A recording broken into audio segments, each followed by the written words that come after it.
Lata 80. i 90. obfitowały w produkcje filmowe z amerykańskiego rynku. Większość przeszła bez echa, szybko popadając w zapomnienie. Jednak co jakiś czas pojawiał się film, który wyłamywał się z tego schematu. Jeśli miałbym wskazać jeden rok, który przyniósł najwięcej takich perełek, to bez dwóch zdań będzie to 1994. Ten czas to prawdziwy wysyp hitów. W tym materiale przedstawię Wam 10 filmów z tego roku, które zapisały się na kartach historii kina. Będzie sporo nostalgii, kultowych scen i trochę wspominek. Gotowi? Zaczynajmy! Na początku przenieśmy się do 4 lutego 1994. Do kin wchodzi film, który ma odmienić życie świeżego reżysera Tomasza Dyack'a, a jest nim Ace Ventura: Psi Detektyw. Komedia, która wprowadziła Jima Carreya na filmowy piedestał.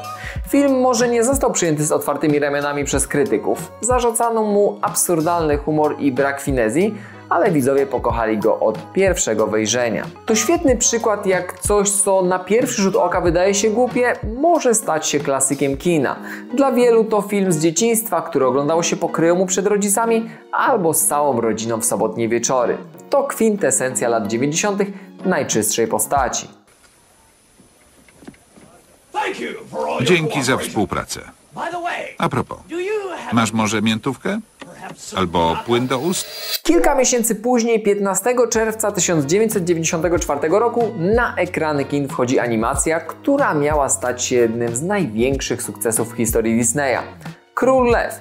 Każdy chyba pamięta świetną piosenkę Hakuna Matata, która stała się swoistym hymnem tej kultowej bajki dla dzieci. To film, który wychował całe pokolenia, a jego wpływ czuć do dziś. Historia młodego lwa Simby, który zmaga się z utratą ojca, odpowiedzialnością i własnym przeznaczeniem, to coś więcej niż tylko bajka. Król Lew zarobił miliony, zdobył 2 Oscary i stał się niekwestionowanym klasykiem. To animacja, do której wracają zarówno rodzice, jak i ich dzieci. Warto wspomnieć, że musical na podstawie Króla Lwa stał się hitem na Broadwayu. Hakuna Matata? Owszem, to nasze motto. Co to jest motto? Miło w piątek, miło w świątek. 14 lipca 1994 roku świat poznał historię Forresta Gumpa. Prostego, ale niezwykle szczerego człowieka, który przypadkiem staje się świadkiem i uczestnikiem najważniejszych wydarzeń XX wieku. Tom Hanks w tytułowej roli stworzył jedną z najpiękniejszych kreacji w historii kina. Jego Forrest z charakterystycznym sposobem mówienia i niewinnością pokazuje, że czasami nie trzeba być geniuszem, by osiągnąć wielkie rzeczy. Film zdobył 6 Oscarów, w tym za najlepszy film i najlepszą rolę pierwszoplanową dla Toma Hanksa. Ale co najważniejsze, pozostaje jednym z tych filmów, które inspirują, uczą i zostają w sercach widzów na zawsze.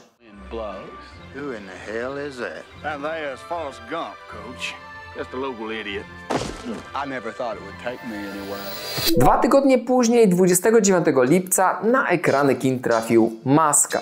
Film, który na nowo zdefiniował pojęcie szalonej komedii. Reżyser Chuck Russell połączył tu slapstickowy humor rodem z kreskówek, wyjątkowe efekty specjalne i genialny występ Jima Carreya, co w efekcie dało jeden z najbardziej kultowych filmów lat 90. Maska była ogromnym sukcesem kasowym i uczyniła Jima Carreya jedną z największych gwiazd Hollywood. To także film, w którym Cameron Diaz zaliczyła swój niezapomniany debiut. Do Maski wraca się dla śmiechu, nostalgii i jego niepowtarzanego klimatu lat 90.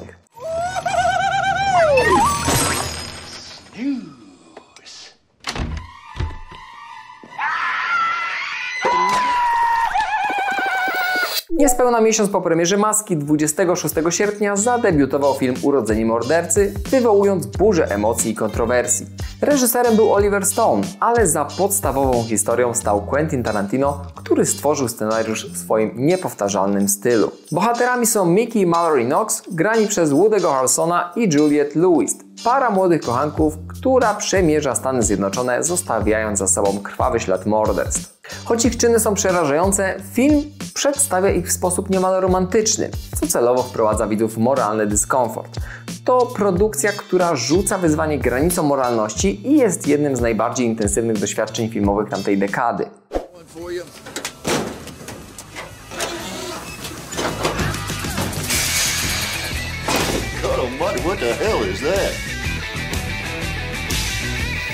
Końcówka roku natomiast była bardzo udana.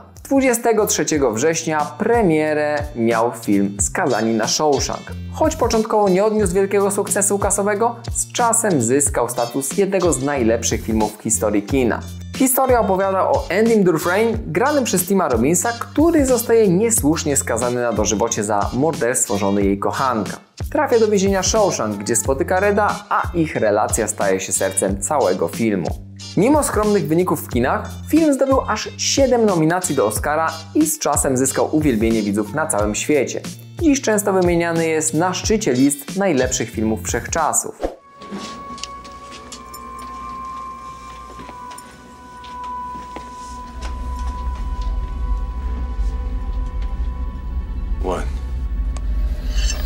Następny w kolejce był Pulp Fiction, wyreżyserowany przez Quentina Tarantino. Zadebiutował 14 października i z miejsca stał się jednym z najbardziej kultowych filmów w historii kina. To dzieło, które nie tylko zrewolucjonizowało narrację filmową, ale także uczyniło z Tarantino jednego z najbardziej wpływowych twórców swojego pokolenia.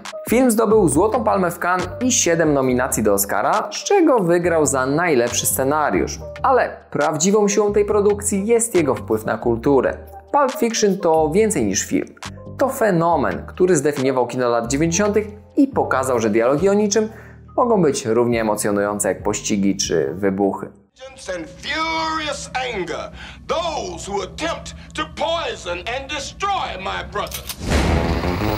2 tygodnie później, 28 października 1994 roku, premierę miał film, który otworzył drzwi do jednego z najbardziej kultowych uniwersów science fiction, a mowa tu o filmie Gwiezdne Wrota. Fabuła skupia się na tajemniczym urządzeniu odkrytym na pustyni w Egipcie, które okazuje się portalem prowadzącym do odległej planety.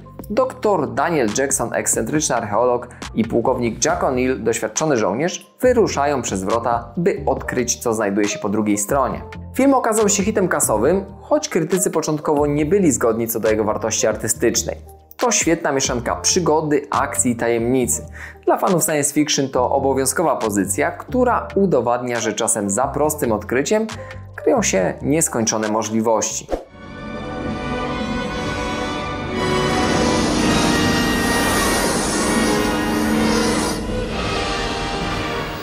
Dochodzimy do końcówki naszego zestawienia. 18 listopada 1994.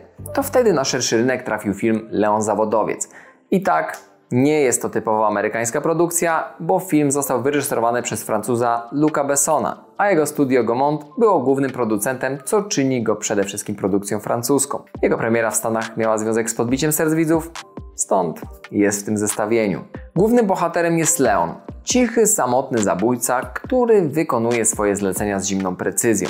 Wszystko zmienia się, gdy w jego życie wkracza 12-letnia Matylda, grana przez młodą Natalie Portman. Relacja między Leonem a Matyldą jest jednym z najbardziej wzruszających aspektów filmu.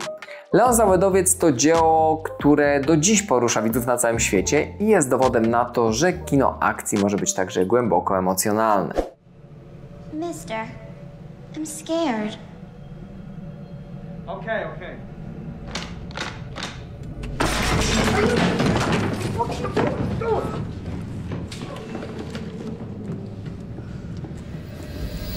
Na okres przedświąteczny 16 grudnia wracamy do trzeciego filmu tego roku, który był rokiem najwybitniejszego komika Jima Carreya i jego trzeciego kultowego filmu o tytule Głupi i Głupszy. Głupi i Głupszy został wyreżyserowany przez braci Farrelly.